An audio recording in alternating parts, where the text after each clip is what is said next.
From books and card catalogs to computers and e-readers, Garden City Public Library has all the features of a modern media center. Not only do they have books for you to check out, but they also put on plenty of adult and children's programs there at the library. I recently had the chance to sit down with Library Director James Lenze as well as Youth Librarian Lindsay Fricke to get their thoughts on everything that's going on at Garden City Public Library.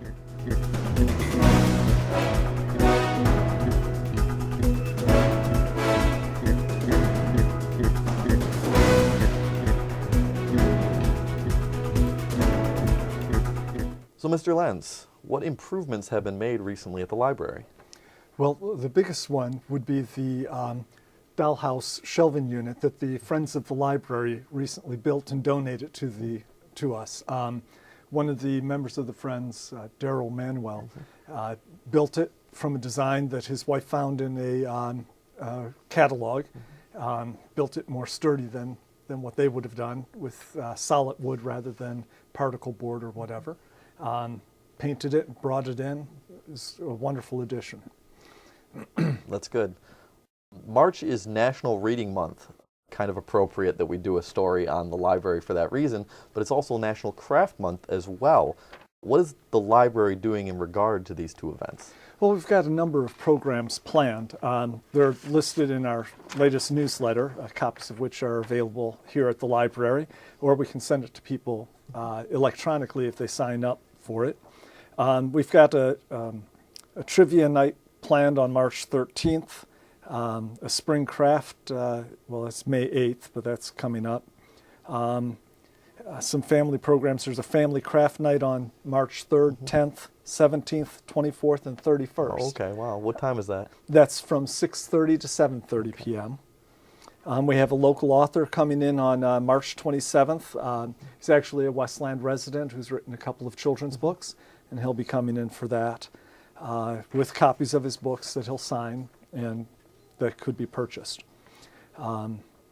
And then for the adults on March 4th, well, it's tonight, we're having a program, another local author, a Michigan author, coming in to talk about his book, Bending Waters and Stories Nearby. Oh, okay. So, a lot of these events, you do a lot of them. You mentioned the trivia night. You also do movie nights, children's story time. And I understand you also did a Dr. Seuss Day on Saturday. Would you like to mention anything more about these programs or any of the ones that I didn't mention? Sure. Dr. Seuss's birthday is the kickoff for National Reading Month. So we try to have a program. This year, it was kind of last minute that we've put that together, so there was not a lot of advance notice on it. But yeah, so we did that program, and that kind of kicks off March for us. And the preschool story times that we run, we try to do that for 6 weeks in a row, 3 times a year during the school year. This encourages preschool children to develop a relationship with books and reading. And they run from 10:15 till 11 o'clock on Wednesdays. Okay. Now, we spoke earlier about the improvements. Would you like to tell me a little bit about the building fund? Try to, keep adding things here to the library? Yes. As you know, the current library is a little small and cramped. We don't have any space for quiet study or group study. We have just 2 tables that people can use to study at, but they're right next to computers. We don't have space for meeting rooms. A lot of our programs, all of our programs really, take place in the staff offices. So it's hard to do work at your desk in the back room while there's a program going on. So for all these reasons, we do need a larger facility eventually. But we know the economic times are not great for looking to the taxpayer to fund a new building. So we're trying to generate as much as we can through a building fund. The library board authorized the creation of a nonprofit organization, the Garden City Library Building Fund Incorporate. Donations can be made right here at the library to that fund. And we haven't done a big kickoff on it yet because we're still waiting for the IRS to confirm our 501c3 status. Okay. It's been applied for, but we haven't yet received the official word on that. So once we get that, we'll do much more in the way of fundraising. Okay, that's wonderful. And, on the topic of that, the library is looking for used book donations, is that right? Yes, the Friends of the Garden City Library run two book sales, two large book sales, one in the spring, one in the fall. The spring one will be the week of March 7th, right here in the Maplewood Community Center, in the hallways of the Maplewood Community Center. And so we're looking for donations of used, good condition, used books to be added to that book sale. And then the money from that, the Friends use to help support the programming that the library puts on. And some of the other neat things like the bookshelf that they just donated. That's wonderful. I actually have a lot of books that, I'm planning, I think I'm going to go donate because I don't use them a whole lot, which brings me to my next question. I have an e-reader, and I read a lot of e-books. How can I rent those e-books through Garden City Public Library? Great, yes. From our website, there is a link for downloadable e-books. We belong to a group of libraries that purchase a collection together, a shared collection called Download Destination. Those books, you sign them with your library card, and then you have access to this shared collection, which is thousands of ebooks now. I don't have the exact number, but there are thousands of them. I think I read on the website it was something around 100,000 or something. It was a lot. Yes, it's really a huge collection, and it's growing because we're contributing every year. And so you choose the book you want and the format. So if you want to listen to it as an audiobook, or if you want to download it to a Kindle, or if you want to download it to another e-reader. You can even read it on a computer, so you don't need an e-reader to do that.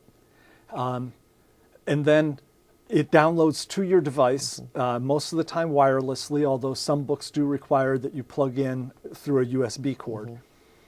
And you download it to your reader. You have it for 2 weeks, at the end of which your loan period has ended. If there's nobody waiting, you can renew them. If there are people waiting, then it's just returned. There's never an overdue fine because it automatically returns itself. And now the Garden City Library has added books that are just for Garden City residents. It's an additional program called Overdrive Advantage. So you still find them in the same place, the download destination. But these books, if you're not a Garden City Library card holder, you can't borrow. So what we're using that for is the popular titles where there's a long waiting list group-wide. There are 46 libraries participating. So you can imagine a popular writer, John Grissom or Janet Ivanovich, comes out with a new book. Immediately there's going to be 100 holds on it before you even know it's there. Now a Garden City resident, when they find out about that book, they put themselves on the waiting list. They'll get our copy, and they won't have to wait behind the other 100 people who are waiting for it. Well, that's wonderful. So, it will greatly reduce the wait time. That's good. Is there anything else you would like to tell our viewers about the library? Well, our website is at gardencitylib.org. Okay. So there's only one .org. And our hours, of course, are Monday through Thursday from 10 till 9 p.m., 10 a.m. till 9 p.m. Saturdays from 10 a.m. till 4 p.m. In the summer, of course, we switch Fridays and Saturdays. So school year, we're closed Fridays. Summer, we're open Fridays. Okay. And our phone number, if you need to talk with us, is 793-1830.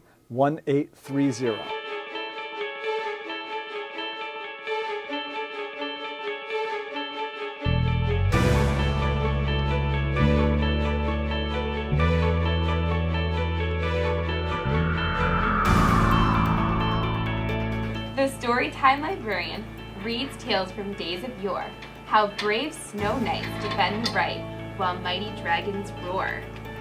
Here with Lindsay Fricke, youth librarian. Is that the right title? All right. So you guys have a lot of programs here at Garden City Public Library, and you just had a Dr. Seuss Day. Could you tell us a little bit about that? Sure. The party was on Saturday. It was to celebrate Dr. Seuss's birthday, which was this weekend. We watched a movie and we did different crafts. The kids painted a Dr. Seuss hat. We did a word maze and fun crafts at the party. You had a decent turnout for that? Yeah, we had just about 20 people total. Okay, wow, come that's to that. And like I said, you have a lot of programs. Could you tell me something about the teen programs you have here at the library? Sure, we do have a lot of teen programs here because we try to get some teens to be interested in libraries, specifically let them know that we're more than just books here. So this month we're going to have a what do you want to do type of career night where we're going to have different professionals come in and talk about different types of things that they could do. And then in April we're going to have rubber band jewelry. That's really popular right now with teens and younger kids as well, and they're going to make their own bracelets using rubber bands. And then in May we're going to have a minute to win at night, just like the game show, where they're going to try to complete tasks under 1 minute and there'll be prizes. Okay, that sounds like fun. And I think Mr. Lenze said, you guys do a children's story time. Correct. And that runs for like 6 weeks?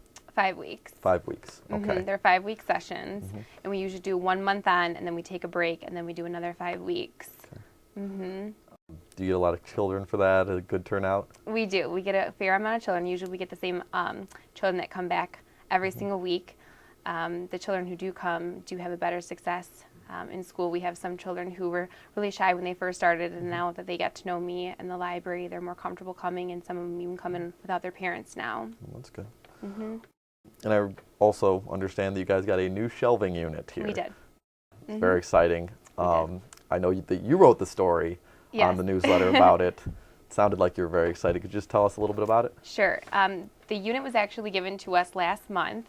When I first got here, I first started here in August, and I just wanted to revamp the children's area and make it more inviting for children and be more of a friendly area. So I thought it would just be a great addition to our library. And since we've gotten it, the board books have been more highly used by patrons, and then we also added the CD collection as well. And those are circulating better. So it seems like it's appealing to patrons now, the area. Okay, wonderful.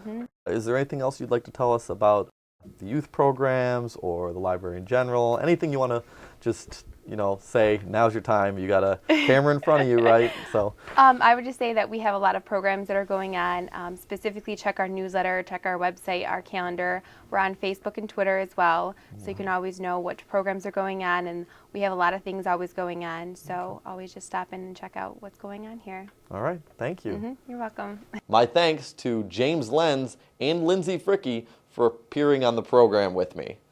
As always, if you want to check out any of the programs that the library puts on, you can go to www.gardencitylib.org. For Omni Edition Garden City, I'm Evan Chapman.